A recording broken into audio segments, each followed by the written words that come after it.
He's the author of several books, including the best-selling book, Finding the Love of Your Life, which has sold nearly 1 million copies, as well as the book we are covering today, Falling in Love for All the Right Reasons. Dr. Warren lives in Pasadena, California with his wife, Marilyn, and they've been married for over 55 years. Dr. Warren, welcome to the show.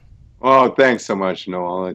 It's really good to be on the show. And I've not done this before, so I may seem a little awkward, but I'll learn in time. Well, thank you for having me on. You know, it's a real honor, and I'll tell you, the topic that we're discussing today is one that I think can resonate with a lot of people. And you know, let me just start with this big question. You know, we all know that the divorce rate for first-time married folks is, you know, somewhere in the average of 40%. Second-time married is 60%.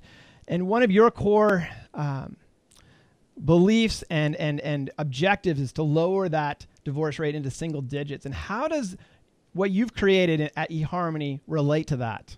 Well, first of all, we believe that we've had something over 2 million marriages.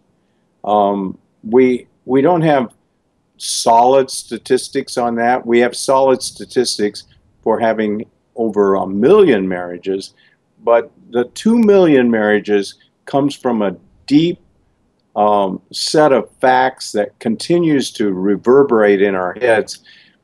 So many people telling us that they know somebody who's gotten married on eHarmony, and very often it's 3 or 4 people from the same family.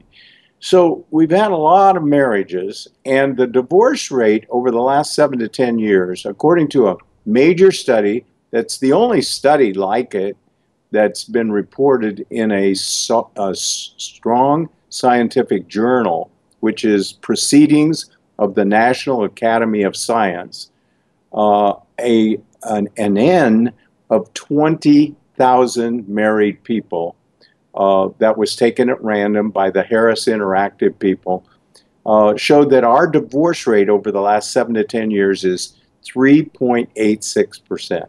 So when we got that, we said, wow, that's great. Wow. So what you're saying is those who met through eHarmony and then got married, that the divorce rate is at what was it? 3.86%. I mean, that is phenomenal. I know. Somebody told me the other day in New York, I was just in New York all last week, that we should just say we think we've had 2 million marriages. Our divorce rate over the last 7 to 10 years is 3.86%, and just stop talking. I mean, yeah, I would say that if you're trying to sell a service, that's a really great tagline to start with. Yeah. So tell us about, I mean, obviously there's eHarmony, but the philosophy behind eHarmony, I think, is driving this, and it's the topic of compatibility. Tell us a little bit about how you arrived at such a key finding as it relates to relationships and whether or not they're sustainable for a lifetime. Well, you know, Noel, you've interviewed so many people. You know that there are 2 kinds of truth. There is truth that we pick up, kind of clinical truth. I say 40 years, and all of our publicity people always say that it's 35 years that I've done it, but I think it's been 40 years I sat and listened to people talk about their marriages and their relationships. And I picked up a lot of information from people about what works in a marriage and what doesn't work. As a matter of fact, you know, you get so much information sometimes that, and you become so certain of that information that you may be overstressed it a little bit. So we came back searching for answers to these questions from an empirical base rather than just a clinical base. And we took a sample of 5,000 married people, and we ended up with 800 couples, 200 couples in what we call great marriage, in the great marriage category. All these people just felt that their marriage was sensational. Then we had a group of 200 couples in a pretty good category. You know, they're pretty good marriages. And then we had 200 couples in not too good a marriage. And then we had 200 couples in really miserable marriages that were very disappointing to the people. And we compared the outside groups, the 200 great couples, the 200 miserable couples, and we began to see that there were certain factors that played in those great marriages that weren't true in the miserable marriages. Here's an interesting fact, Noel, that it very often was not because of the two people not being good people to get married, Right. but it was very often a problem that just the right people didn't get with the right people. So we started saying there's a compatibility factor going here, and it was something that I'd seen for a long time in my clinical work, and that kind of cross-validation led us to believe pretty strongly that when you get broad-based compatibility in a relationship, then you have a strong marriage. Yeah. So take us through the areas of compatibility within eHarmony, and I think specifically I'm talking about screening dimensions and core personal dimensions. Yeah, first of all, you need two pretty healthy people. You know, all of us are less healthy than we would like to be, maybe. Well, nobody's perfect that we've yet found. Maybe I'll find somebody soon. I'm pretty sure my assistant, who's sitting over here, probably would put her hand up that she's perfect. Just kidding. And maybe you'd say, Neil, wait a second, don't put me down yet. I'm perfect. But Marilyn and I have been married for 56 years. We're not perfect. So we look at what needs to be there for a marriage to be great. And one thing that needs to be there is that you have two emotionally healthy people. And if you have one person who's not emotionally healthy, you got a problem. Right. And I've never seen a great marriage with one person who is emotionally unhealthy. You can't have either person being an addict of any kind to anything. You need two emotionally. You need two people whose characters are strong. A strong character is all about the truth. Being the truth, doing the truth, living the truth, telling the truth. It's very important to have that. And then we began to get into some of the more significant areas. Not that those aren't significant, those are really significant, but we began to get into some of the more individualistic areas. Like, for instance, we found that people, if one person is really, really smart and another person is average, it's hard to make that marriage work. I always use my folks as an example of that. My dad was a genius. My mother was a very sweet farm girl. And they couldn't talk very much to each other because my dad talked in theory, and he knew everything about the geography of the world. He was really a genius. Neither one had gone beyond the 8th grade in Iowa country schools. But my dad was so much smart. You can't have that vast disparity in intellectual prowess. And then I just mentioned one or two others. You need to have the same kind of values. Like, for instance, both my parents really valued children. They really valued grandchildren. I get a kick out of that. They loved their grandchildren, as best I could tell, more than they loved their children. Right. But they had that in common. And then you need 85% of all women want a man who has a keen sense of humor. And that's in their top 5 must-haves. So we went on down and we ended up with 7 screening variables and then 29 other variables that allow us to say that people have broad-based compatibility. Yeah. So I've got to ask the question, what are the most important? I mean, you have 29 and it sounds like there's a pretty broad spectrum there. As you guys have worked with 2 million couples or have joined eHarmony, what would you say are the most important compatibility? The most important areas, I would say, first of all, energy. You know, there's physical energy, there's psychic energy. And if one person has just a lot of energy, the other person needs to have a lot of energy too.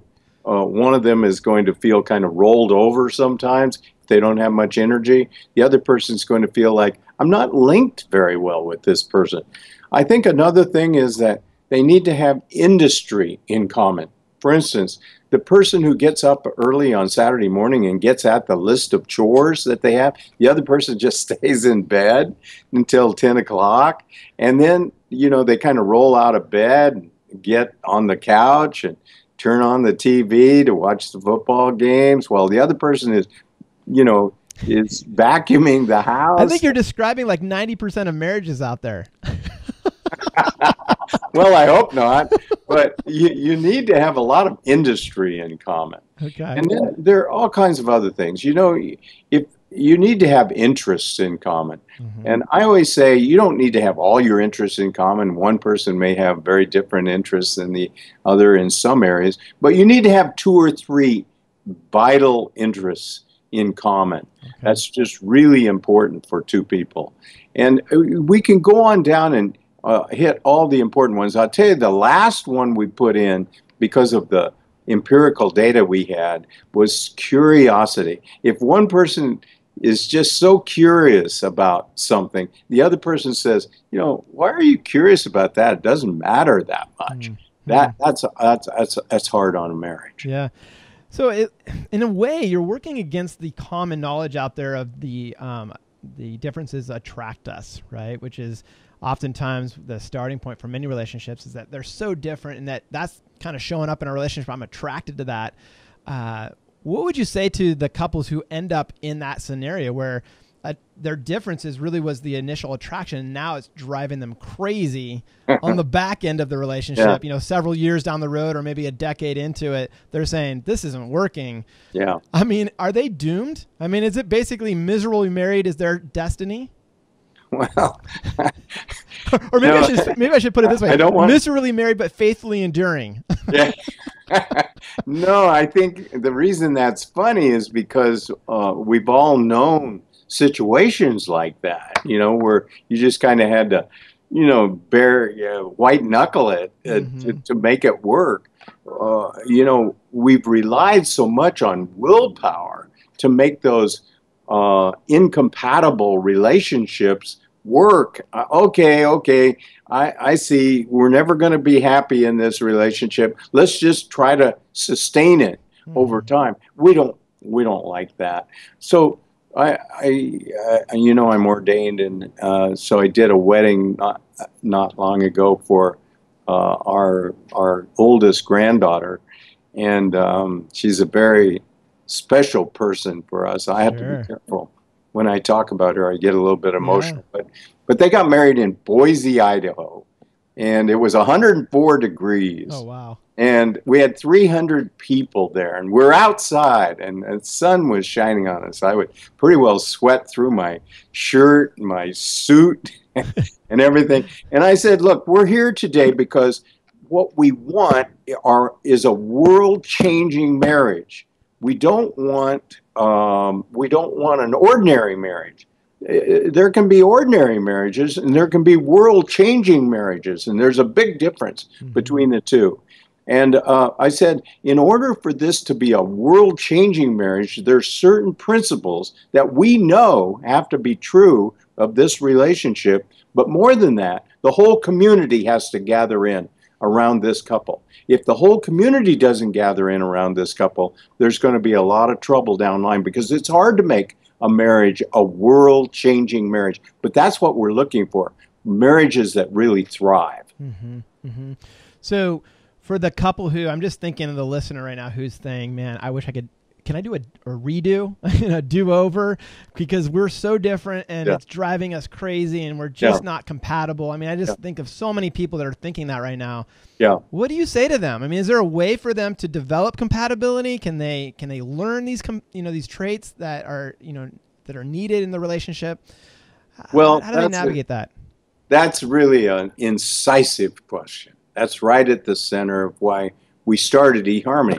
Let me give you the bad news first. Okay. The bad news is that when people are very, very different and they don't have a lot of similarities, trying to bend them in the direction of each other is like trying to bend steel.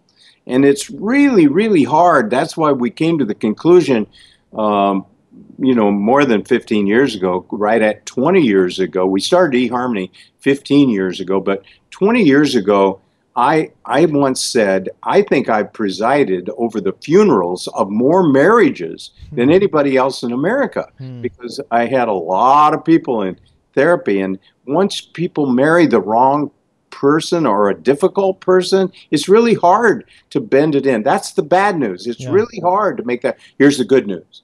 The good news is that I don't care where you are in your walk. The best thing you can do is stay together if indeed there aren't those terrible parts of of people being abused in the relationship, if there aren't the addictions that don't change. But trying to stay together, you can make it work. But here's what you have to do. You have to get committed to unselfishness. And getting committed to unselfishness is not the easiest thing in the world. Barbara Bush, who happened to be our neighbor in Maine when we lived there and we got to know her really well, says that marriage is an 80-20 proposition. It's 80% give and 20% take. And it's that way for both people. You just have to get converted to unselfishness. Yeah. And I think that's the beginning of a way to take a difficult marriage and slowly begin to move it in the direction of a great marriage. If you're really unselfish. Well, I thank you so much for answering that, because I just know there's so many listeners that are that are married and they're going, well, what do I do now? But let's step back. Let's step back a moment and take it back to the to those who maybe aren't in a marriage relationship. They haven't found their spouse, and they haven't met online, but yet they want to know, are we compatible? Are there ways for them to be able to figure out their level of or discover their level of compatibility apart from meeting online? Yes, I think there are, but let me tell you, it's not easy. For instance, if you don't have a big pool of candidates, when you start down the line of all the things that you have to try to get right in order for a marriage to have a chance for greatness, you kind of run out of candidates pretty fast. Let me give you an example. If indeed you're a 130 IQ person and you need to have somebody, our research shows you really need to have somebody within 10 IQ points on either side of you. So you need somebody between 120 IQ and 140 IQ. If there are any psychologists or psychiatrists in the audience right now, they're saying you need to explain that more, but we don't have time to explain it more. You just need to have somebody close to you on intelligence. Well, at 120 IQ points, to the left of that, over to an average IQ is 100, and you have a bell-shaped curve, you have 50% of all the people are below 100. So you've lost so many of your candidates just on the intelligence dimension. Wow. And the same thing is true of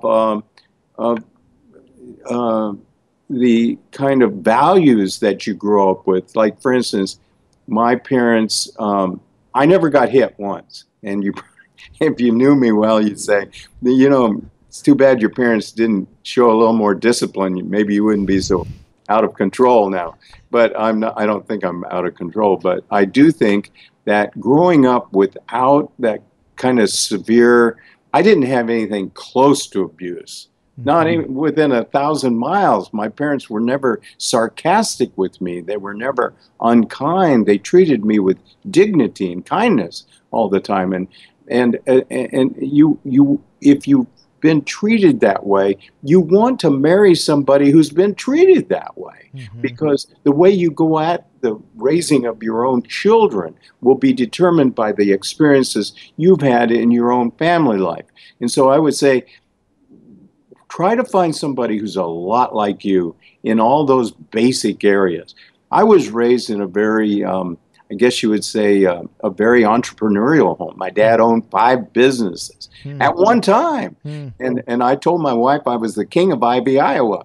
And she said, how many people lived in Ivy, Iowa? And I said, before we left or after we left, because there were 12 there before we left. It's a little tiny town. Yeah. But in Iowa, you know, you have these kind of county seats and so forth. And my dad had 5 businesses. I've grown up with a business interest in common, and I love business, and I need to have somebody who loves business too, who can go along with me.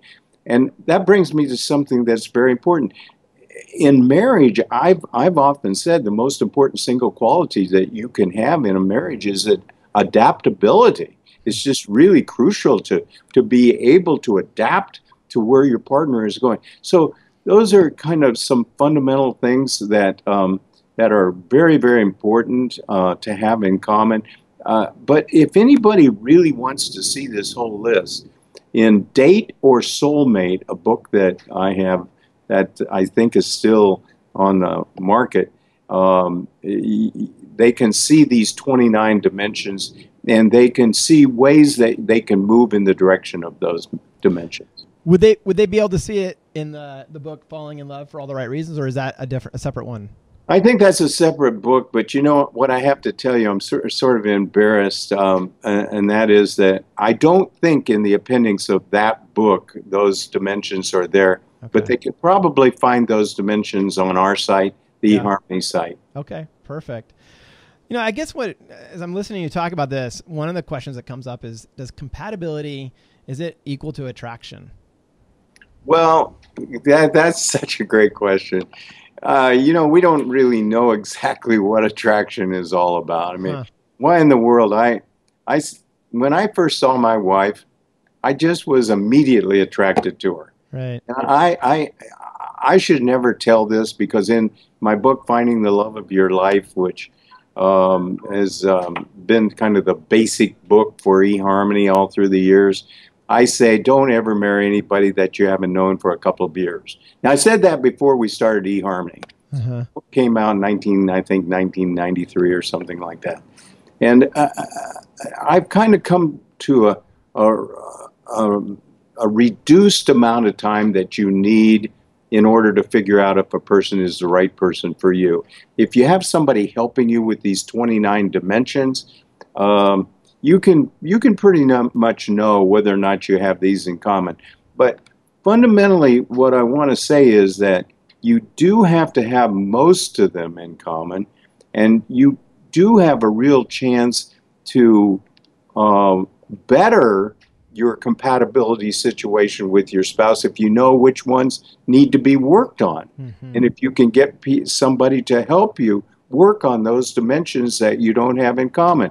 Marry the perfect person would be the advice you should give to people. But, you know, not very many people are perfect. So we start out, and we have to try to move as best we can in the direction of better and better until, I think Marilyn and I would say, after 56 years of being married, that we have a pretty good relationship that we would probably feel is as perfect as we're capable of finding.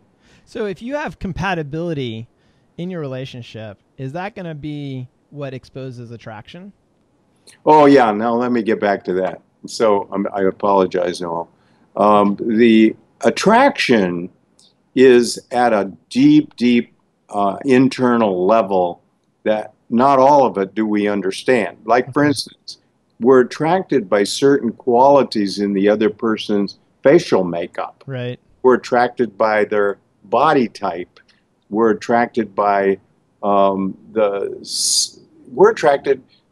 I'm attracted by ankles. Now, I know that people are going to think I'm a crazy guy here, but I'm not really attracted to a thick, heavy ankle. And I think that came out of growing up in a rural area. My mother, when she wasn't going to town that day, you know, wore clothing that made her ankles seem large, and I like the look of high heels on a person, and I like the Achilles tendon. I'm just trying to get at the little things that attract you. Right. We're attracted by the scent of another person. I always say, smell as good as you can possibly smell, and you will have a better chance of attracting another person.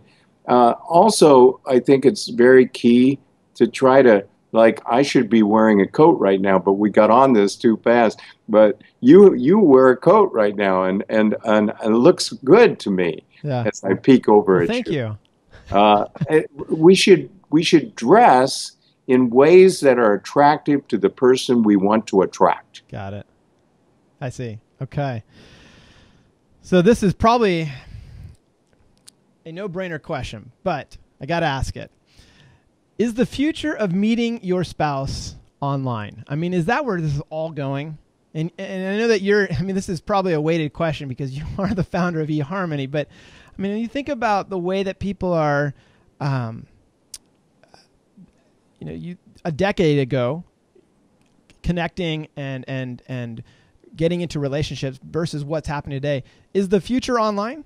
Or do you see this, or do you see it recoiling on itself in terms of people going, you know what, this doesn't work, and I'm frustrated, and I'm going to go back to the old-fashioned way where it's, more of the traditional sense of getting connected. What's your opinion on that? I know this is largely weighted based on the fact that you're the founder of eHarmony, but I'm just curious. Well, I don't like to give in to that idea that my ideas on anything are determined by what's profitable to me. We don't take the money that we take out of eHarmony right now is designed to do some big things for philanthropy. Yeah. But I do think that here's what you have to face. Finding a person who is broad-based, compatible with you is becoming harder and harder and harder because society is teaching us more things. We have massive numbers of television channels. We have input through our telephones, our cell phones, and all the rest. We are becoming a harder and harder, a more and more complex set of individuals. Yeah. And I do think that, see, like eHarmony right now, up-to-date people, I think we have about 740,000 people who are actively involved on eHarmony. Yeah. When you start trying to make these determinations on broad-based compatibility on, say, 29 dimensions, well, you need a big body of candidates. And it's very dangerous. It's very easy to settle for somebody with whom you don't have all these dimensions in a compatible position in relation to each other. So I do think that that doing this in the way that we're trying to do it has a much better chance. Like, for instance, now I think about 30% of all marriages are coming from online involvements. It used to be when we lived in rural Iowa that we used to say to my sisters, there's just old Fred. You can marry Fred or not marry Fred. There wasn't a pool of candidates. Our little country church is all we had. So I think that the future of great broad-based compatible relationships is much more on the side of what pooling all these potential mates can do for you than it is when you try to do it just on your own in a very small pool of candidates. Yeah. Got two more questions for you. And the next one is, I think, related to a trend that I don't know if this is just in Seattle, but as I talk to those who are working with singles and they're in that dating space, whether it's in the church or just in the community, one of the things that continues to come out is that the commitment towards marriage continues to flounder. And we were seeing this, they would describe as an epidemic, where you have guys who are just hanging out and gals that are hanging out, but no one's actually dating. They're not actually taking the next step to move into the relationship and ultimately say, hey, I want to marry you. It's more like, I don't know if it's just from a picky standpoint or just hey, there's so many options. not really sure what's driving it, but I guess my question to you is, how has this online dating and being able to select someone in this virtual sense changed the outcomes of people committing to long-term marriage? Well, first of all, the good news is this. Marriage is really coming back in America. We have a lot of things that we could point out to you. We have more candidates now who really want marriage. We kind of own the premium part of this space. You know, there's every kind of Tinder. Tinder is a movement that kind of caught the fancy of America, but that's short-term hookups. We're not interested in those. Right. This Ashley Madison thing, you know, people can point to that and say that's really awful, and we say, of course it is. Yeah. It's terrible. And there's not 85% of all the people in America think that's terrible. Right. But marriage, long-term committed marriage is coming back. People really want that. And I can tell why they want it. First of all, it's lonely not having anybody you can be really close to. 40% of all Americans don't have a single confidant. Well, I have a confidant, my wife. I mean, we talk every day. We work together. We're together at home, and it's a great thing to have a marital partner you totally trust, to whom you're deeply committed. I think marriage is going to make a big comeback. It's already showing signs of it on the front end. As people become more and more convinced that they can be put together with somebody with whom they have a really strong chance of making it work. That's why I keep saying our divorce rate is 3.86%. In other words, a better way to say that, you have a 96% chance of making a marriage work for a lifetime. And if you have that with somebody you deeply love and are attracted to, why wouldn't you want that? Yeah. It's going to come back. Yeah, great. Final question. What would you say to the singles and those who are in the dating space? What advice would you share with them? It's hard to find the love of your life, but it's worth the wait. It's worth the wait. It's a great thing to find that person with whom you can have all things in common, including maybe you want to be parents together. Maybe you want to have a best friendship. Maybe all the things that you want in life are best provided to you in a marriage. So take your time. Now, how long do you need to take? Well, on eHarmony, I forget, I think it's about a year the average couple takes to find the right person. We can't find that precisely right person for you immediately. We have to try. We come at it as best we can, and we've done fairly well with that. But some people are going to take 2 or 3 years to find that right person. Don't settle. Yeah. Whatever you do, don't settle. Don't take the best possible person, but take that person that you feel in your bones and at the very center of your heart. This is the right person for me. And if you will do that, you can have deep confidence on the basis of what I'm telling you. We know a lot about this now. We've had 65 million people go through our site. We can virtually assure you that if you wait and you're patient and you think about it and pray about it, and you can find the perfect person for you. Yeah. Great advice. Dr. Warren, I want to say thank you. And again, the book we've been talking about is Falling in Love for All the Right Reasons. And we'll have more information below this video. And, eHarmony.com is the site, which many of us are familiar with. And just, again, thank you for the work that you're doing, your life work, your passion for marriage. It's truly something that we need in our society today. I can't tell you how much that encourages me. I thank you so much for having me on. Take care. Bye.